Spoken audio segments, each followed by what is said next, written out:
We've been having problems with poaching for many years. I'm a game farmer here at Belvedere Game Ranch in Makut in the northern part of KwaZulu Natal in Zululand. We're on the farm for 17 years now. My folks were here for another 19 years before us. We've got a full-scale abattoir butchery processing plant where we take the game meat from our hunting clients. We process it into various products that our hunting clients takes home. This is the flagship product. It's a marinated impala loin chop. Obviously buy a lot of meat in as well from other farmers, other reserves that we then process and sell to lodges, hotels, to the private market. All the different boerewors, cheese horses, burger patties, pies. There's some deboned roasts of impala, pre-made lasagnas and bobotie, dog food of all the waste, just some boerewors. We've been having problems with poaching for many years. I think poaching has been going on forever basically. It's probably going to carry on for another 100 years. So to us it's an ongoing problem, an ongoing challenge that we try to manage. Poaching here is mainly for meat purposes. People catch animals by means of snaring, chasing them with dogs, chasing warthog into holes and then spear them. They're coming from any direction onto your property, cutting your fence lines. So they will just breach out the electricity fence. They will hook it onto the main fence, and then obviously then there's not an issue of getting shocked.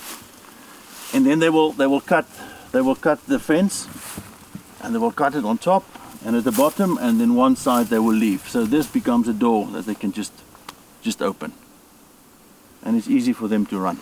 And usually in a patch where there's thick bush and thick grass, so you don't notice it as easily. Yeah, and they will run in the riverine area, gone. And gone.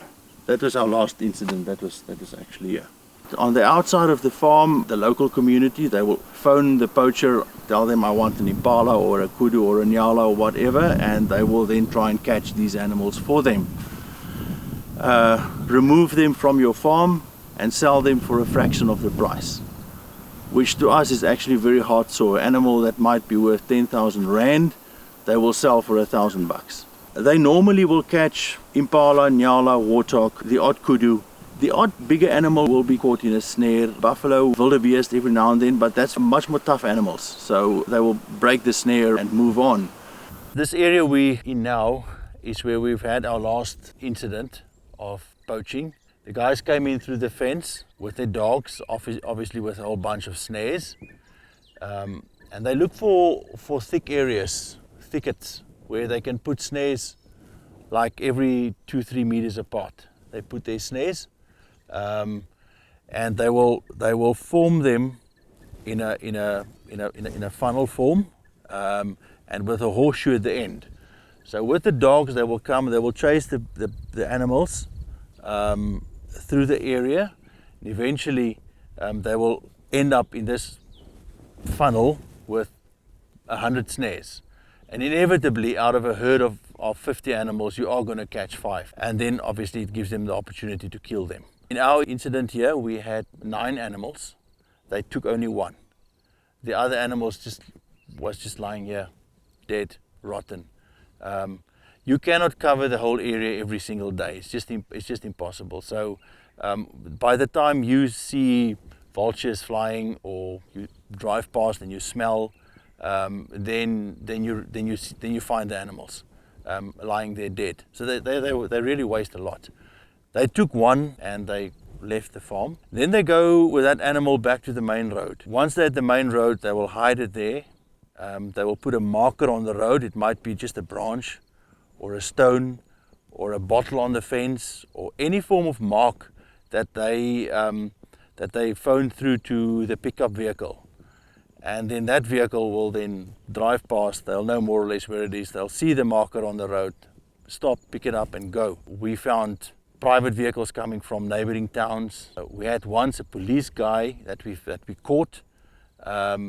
He drove up from Amanzimtoti, which is the other side of Durban, which is like 350 kilometers away from here. We found 2 impala in his boot. So the question is how to quantify your losses and the money you spend on anti-poaching measures. It's difficult for a normal game rancher with a normal size average farm to absorb that kind of cost. You cannot, literally just cannot afford. The land cannot make so much money to afford a full-time anti-poaching team. You know, it's easy if it's a big reserve with maybe a foreign investor, lots of cash, or a corporate investor, lots of cash. They can pump in money every month to carry the burden, to carry the cost. But if you have to make the money from the animals that's on the farm and from the land that's here, you have to earn enough to carry the can, and that's where it becomes difficult. Same time, you have to still pay your normal staff. You still have to live, you have to send your kids to school. Most of these farms are not financially viable. Most of them are owned by people owning other businesses, running other kinds of farming enterprises, sugarcane or citrus or macadamia nuts. But if you're only a game farmer, you hardly cannot survive. And that makes the poaching issue so much more severe, and the financial impact thereof. So poaching influences what we do here. If we cannot hunt our animals, if our numbers are down, obviously it affects the volume of animals that we can put through a facility. We create a lot of jobs here, which is important in the rural communities, and we need to protect our assets by stopping the poaching. I think the need that we have from a normal, ordinary game farmer perspective is to have decent surveillance on our roads. Where there's cameras, your crime rate drops. Maybe not only poaching, farm murders, farm killings, farm attacks, general theft definitely reduce the moment you start using cameras.